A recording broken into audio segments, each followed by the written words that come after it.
नमस्ते अय जी। Ancient healing science से मैं हूं धैर्यवान, आपका अपना हीलिंग मास्टर। दोस्तों, आज मैं आपको चंद्र ग्रहण में करने वाला मेडिटेशन बताने वाला हूं कि जब चंद्रमा को ग्रहण लगता है तब आपको क्या मेडिटेशन करना चाहिए। देखिए दोस्तों, साइंटिफिक वे पे पहले बातों को समझते हैं कि जब भी चंद्रमा की कलाओं में फेरबदल होता है तभी हमारे पृथ्वी में जो समुंदर है, समुंदर में की लहरों में फेरबदल दिखता है। मतलब सीधी बात यह है कि चंद्रमा में होने वाले परिवर्तन से, उनकी कलाओं में परिवर्तन से या होने वाले कोई भी घटना से पानी में स्पष्ट प्रभाव दिखता है। मतलब उसकी गुरुत्वाकर्षण का हमारे पृथ्वी में पूरा प्रभाव होता है। हमारा शरीर भी हमारे इन्हीं 5 तत्वों से मिलकर बना हुआ है। मिट्टी, अग्नि, आकाश, वायु और पानी। समुंदर में भी पानी, हमारे शरीर में भी पानी।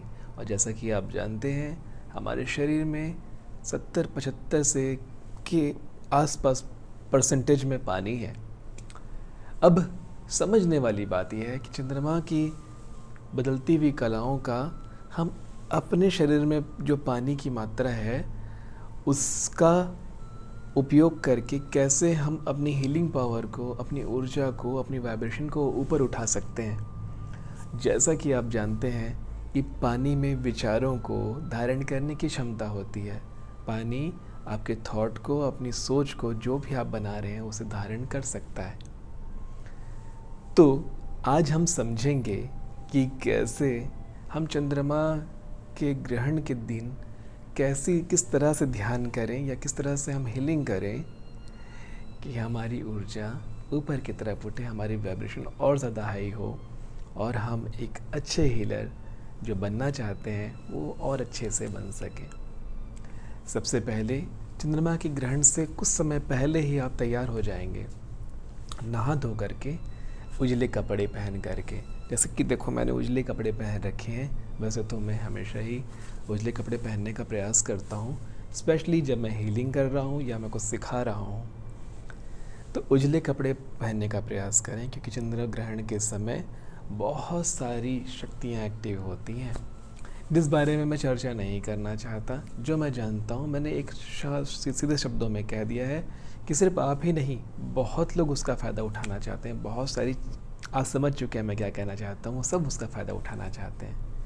तो डार्क कलर के कपड़े अच्छे नहीं होते क्योंकि वो सोखते हैं ऊर्जाओं को। तो सफ़ेद इसलिए है क्योंकि वो सब कुछ लौटा देता है, रिफ्लेक्ट कर देता है सारी ऊर्जाओं को, हर रंग को। और काला इसलिए है क्योंकि वो सब कुछ सोख लेता है। तो काले और सफ़ेद के बीच में सारे रंग आते हैं। तो इसलिए मैं यही कहूँगा कि उजले रंग का कपड़ा पहने और सफ़ेद हो तो सबसे अच्छा, ताकि आप कुछ भी ना सोखें, हर चीज़ लौटा दें।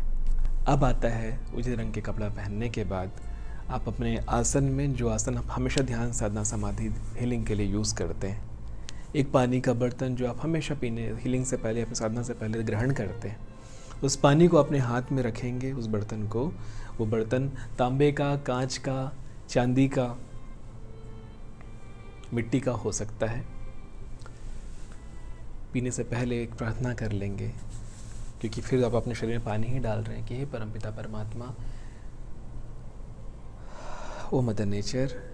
अगर भगवान चंद्रमा को आप भगवान मानते हैं, आपके अंदर उनके लिए कोई आस्था है, तो आप उन्हें भी बोल सकते हैं क्योंकि प्रकृति का ही हिस्सा है। हे चंद्र देवता, मैं अभी अपनी साधना कर रही हूँ, अपनी हीलिंग प्रैक्टिस कर रही हूँ, मेरी वाइब्रेशन को ऊंचा उठाइए। बिल्कुल बच्चों की तरह प्रार्थना कीजिए, क्लियर बोलिए आप क्या करना चाहते हो। घुमा फिरा के बातें मत कीजिए, बड़ा महान बनने की कोशिश मत कीजिए। वो भगवान है, वो सब जानते हैं, वो नेचर है, वो आप उससे ही बने, वो सब जानते हैं। हम जो ऐसे बोलते हैं ना कि मैं कुछ दूसरों की हेल्प करना चाहता हूँ, ये है, वो है, ऐसा है, वैसा है, ये सारी बातें ठीक है, लेकिन आप क्लियर बोलिए। मैं अपनी वाइब्रेशन बढ़ाना चाहती हूँ, अपनी शक्ति को बढ़ाना चाहती हूँ, अपनी सोच को, अपने दिमाग को सही रखना चाहती हूँ, अपने विचारों को शुद्ध करना चाहता हूँ। इस तरह की बातें क्लियर अपने उस पानी को हाथ में रखकर बोलिए और ग्रहण कर लीजिए। नाउ अब समझना, जो रेकी हीलर्स हैं वो अपनी हीलिंग प्रैक्टिस में साथ सब जितने भी सिंबल्स वो जानते हैं, सारे सिंबल्स को अपने हथेलियों में ड्रॉ करेंगे चौकुले से शुद्ध करने के बाद। और उन सारे सिंबल्स को अपने ऑरा में भी स्थापित करेंगे। हथेली में भी डालेंगे, अपने ऑरा में भी स्थापित करेंगे। मतलब हथेली में सपोज चौकोरे डाला और फिर चौकोरे बना करके अपने ऑरा में भी स्थापित किया। अब इसके बाद ध्यान रखना, जो भी आप हीलिंग प्रैक्टिस की बात बता रहा हूँ, रेकी हीलर्स के लिए बता रहा हूँ कि पहले सुरक्षा चक्र बना लेंगे, क्योंकि अब आप ध्यान में बैठने वाले हो। पवित्र ऊर्जा जो बरस रही है यहाँ पर वो आपके काम आने वाली। तो पहले 3 रंगों का सुरक्षा चक्र बना लीजिए, सफ़ेद, हरा और लाल। चौकोरे चौकोरे चौकोरे, सुरक्षित सुरक्षित सुरक्षित। और अब अपने सभी ऊर्जा को, सभी सिंबल्स को जो आपके हाथ में है, चंद्र ग्रहण के समय चंद्रमा की तरफ भेजिए। इस ऊर्जा को भेजिए।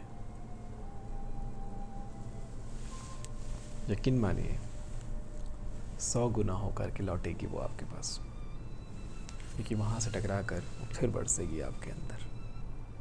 और यही शक्ति आपकी वाइब्रेशन को ऊपर उठाएगी, आपके शक्तियों को ऊपर उठाएगी, आपके अंदर के विचारों को ऊपर उठाएगी, आपकी वाइब्रेशन को और हाई करेगी और आप एक अच्छे हीलर में कन्वर्ट होंगे। ये तो हो गई रेकी हीलिंग की बात। जो नॉर्मल जो ध्यान साधना करते हैं वो एक आसन लगा के प्राणायाम करके ध्यान करेंगे। जो लोग मंत्र जाप में जानते हैं, जो मंत्र जाप जानते हैं, मानते हैं, वो मंत्र जाप करेंगे जो मंत्र उनको उनके गुरुओं ने दिया है, जिस मंत्र को उन्होंने सिद्ध कर रखा है। चंद्र मंत्र हो सकता है, भगवान शिव का मंत्र हो सकता है। जो लोग माला जापते हैं, माला जाप करते हैं, वो माला जपेंगे और उस माला की ऊर्जा को अपने अंदर संभालेंगे। तो चाहे किसी भी विधा से आप उस स्पिरिचुअल रिचुअल को आप करना चाहते हैं, चंद्र ग्रहण के समय आपको कर लेना चाहिए। लेकिन सख्त हिदायत उनके लिए जिन्होंने पहले कभी कुछ नहीं किया हुआ है, जिनको अच्छी प्रैक्टिस नहीं है, वो चंद्र ग्रहण के समय कुछ ना करें, क्योंकि आपको नहीं पता है उस बरसती हुई ऊर्जा को कैसे धारण करना है। बहुत कुछ चीज़ें उस समय आप अकेले नहीं हैं जो कर रहे हैं, बहुत कुछ चीज़ें कर रही होती हैं वहाँ पर। तो सख्त हिदायत है उनके लिए जिन्होंने अभी तक कोई प्रैक्टिस नहीं करी है। इनफैक्ट नए हीलर्स जो लेवल 1 वगैरह की प्रैक्टिस किए हुए हैं, उनको भी मैं मना ही करूँगा। बाकी आप अपनी क्षमता को जानते हैं, कितने सालों से आप ध्यान साधना कर रहे हैं ये भी आप जानते हैं, तो इस बिहाफ में आप इसे पूरा करेंगे। जब आसन से उठेंगे, आसन को घड़ी करके प्रणाम करके वापस अंदर चले जाएंगे। और उसके बाद क्योंकि चंद्र ग्रहण या तो पूरा हो चुका होगा या तो हो रहा होगा, जितने समय भी आप बैठेंगे, उसके बाद कहीं और घूमने उमने मत जाइएगा। हो सके तो कुछ खाइएगा भी मत, हो सके तो क्या बेशक कुछ मत खाइएगा, सब कुछ तैयारी करके ही बैठना। और चंद्र ग्रहण के बाद पानी ले सकते हैं और हो सके तो सो ही जाइएगा। सो जाना सबसे अच्छा होता है, ताकि आपके शरीर को उस ऊर्जा को धारण करने के लिए, अपने हर जगह पे, हर कोने में फैलाने के लिए, आपके ऑरा में स्थापित करने के लिए समय मिलता है। ये रिचुअल कंप्लीट करने के बाद किसी भी तरह का बहस, नाराज़गी, गुस्सा, किसी भी नेगेटिव इमोशंस में नहीं आना, किसी से भी बहस में मत पड़ना, कोई भी चुगली, द्वेष, ऐसी बातें ना हो। ना ही टीवी में, ना ही मोबाइल पे ऐसी कोई चीज़ देखना जो आपके विचारों को, वाइब्रेशन को बदले, क्योंकि आप हाई वाइब्रेशन में हो।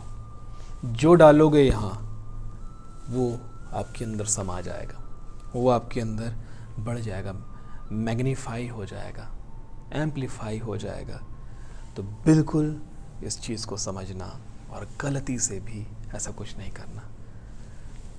रिचुअल कंप्लीट होने के बाद भी भक्ति भाव में बने रहिएगा, अपने आराध्य को याद करते रहिएगा और हो सके तो जाके जितनी जल्दी हो सके सो ही जाइएगा।